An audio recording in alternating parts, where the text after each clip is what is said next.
head out to the greenhouse to start some seeds, getting ready for our fall transplants. It's July, it's hot, and it's really hard to think about planting this time of year when it's so hot out. But this is the time that we start thinking about fall. We start thinking about our cabbages and our broccolis and cauliflowers and all those things that we want to plant for fall time. It's not quite the season for us here anyways to start planting out straight in the garden. But I thought before I did that I'd show you how I organize my seeds. It's just kind of been working really good for me, and I like this method. So I've just got this little seed box. You can use like the little shoe boxes or those little file boxes, and they have just the little inserts in here, and I just wrote the months on them, January through December, and I actually use every single month to plant something, whether it's in the greenhouse, in the garden, something. But here we are in July, and I've got a lot of things for July. Mainly, most of this stuff is going to go in the greenhouse starting in cells. And so I've got things like some cabbage and Romanesco cauliflower, which is the green, kind of like swirly cauliflower, some red cabbages, and some kohlrabi. So these will all be started in cells, and I'll show you how to do that here, or at least how I do it. And then I've got other things in here too for this month to get in the garden. And I've got some cucumbers that are going to go in the greenhouse as well, right in some of the beds. But I've got more beans to plant, kale to plant outside. But the temperatures are so hot right now that it just wouldn't make sense to do it, because at 106 degrees, they're going to burn up. And so, you can't keep the soil moist enough, even if you cover it. So we're just going to avoid doing that this week and hope for some cooler weather next week. But anyways, I'm just going to make some labels in here. I always keep some labels in the back, and I always keep a marker in here just so I know where everything's at. And so I like to use these markers that are for outdoor. They're for UV. They don't fade like your permanent marker does. I just can't stand it when I go out there and I can't hardly read what it is. In just a matter of a couple of days with the UV here, it ends up just burning off that color. You can't see what it is. Even in the greenhouse, it gets to where it doesn't work very good. But these garden markers work really, really good for that. So I'll just label these guys, and then we'll head out to the garden.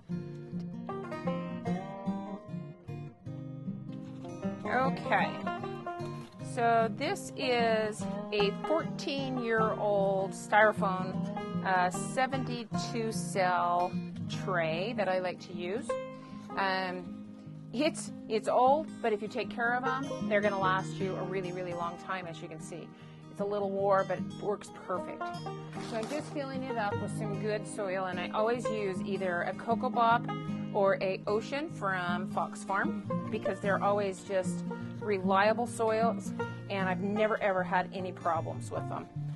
And so I just put the soil in these cells, kind of rub it just to kind of help pack it down just a little bit, and then I'll come through and I'll moisten it. Oh, would you turn my water on, please? Thank you. Okay, so just by putting a little bit of water over the top of it, it settles that soil. And so when you put your seeds on it, they won't travel on you as easy. And you have to be really, really careful if you want to know exactly what you got. Okay, so I will just come through here, and I will put my little seeds in here. And I only put one seed per cell. Okay. I'm going to push that down just a little bit. You go through each one of these little cells and just make a little indentation just to get it down just a little bit more. So I'll come through and finish the rest of that up here in just a minute, but we'll get these Veronica seeds in. So you only need one seed per cell. So once I've got all those full, and then I would just continue to fill the rest of these up, and then just come through and I'll just sprinkle a little bit of soil right over the top.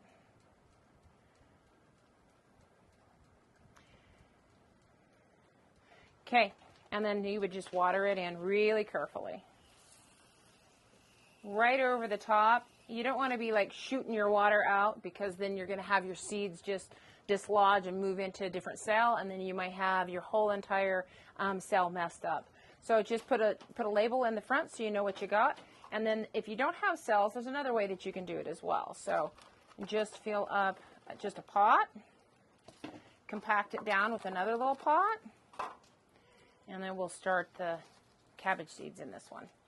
So this is the red cabbage I'm going to do.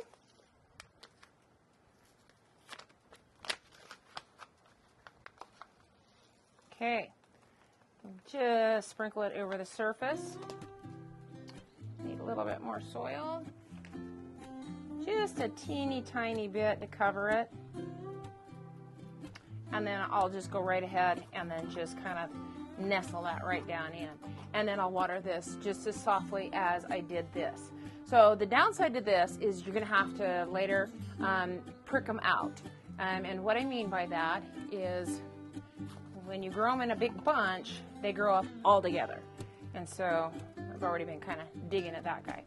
So you'll just pull them apart real carefully. This is some valerian root I did about a month ago. You'll fill your pot up with soil. Okay, you can use a little tool or your finger. And just stick that guy right down in there. Firm his roots in. And it's as easy as that. So there's lots of different methods of doing your seeds, and you just pick which one works the best for you. If you don't have a greenhouse, that's cool. You might want to do these inside, because if you're doing these outside, they're going to burn up just like they would if they were, in the ground. So you can do them in a windowsill, or in your greenhouse if you've got a cooled greenhouse, or maybe even a sunroom that might be a little bit cooler as well. So I'm going to finish doing these little transplants, and until next time, we wish you the best in all you do. Thanks for joining us.